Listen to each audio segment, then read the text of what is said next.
আইপিএফটির 15তম দিল্লি অভিযানকে সামনে রেখে এবং সংগঠনকে আরো বেশি শক্তিশালী করার লক্ষ্যে শনিবার আগরতলা দশরথ দেব ভবনে আইপিএফটি সেন্ট্রাল কমিটির একদিনের সম্মেলন অনুষ্ঠিত হয়।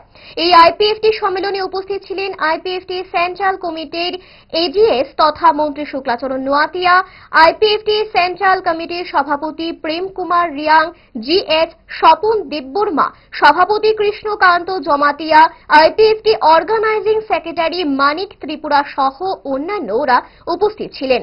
সম্মেলনে বর্তমান রাজ্যের রাজনৈতিক পরিস্থিতি এবং আইপিএফটির সাংগঠনিক বিষয় নিয়ে আলোচনা হয়। পাশাপাশি আগামী দিনের রণকৌশলের রূপরেখা নির্ধারণ করা হয়। প্রসঙ্গত 2009 সালের মার্চ মাসের 4 তারিখ এডিসি এলাকাতে পৃথক রাজ্য গঠনের দাবিতে আইপিএফটি দলের আত্মপ্রকাশ হয়েছিল। আজকে 22 তারিখ জুন পার্টি আইপিএফটি একদিনের রাজ্য সম্মেলন।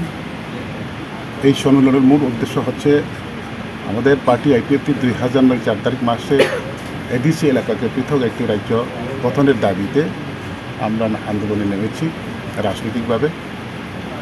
তো এই 23 তারিখ অগাস্ট আগামী, এখন জুন যেহেতু আজকে 23 তারিখ, জুলাই একটা মাস রয়ে গেছে সামনে, তো অগাস্ট 23 তারিখে তো আমাদের দিল্লিতে যেতেই হবে এবং আমরা দিল্লির প্রস্তুতির জন্য আজকে আমাদের মূল আলোচনা হবে।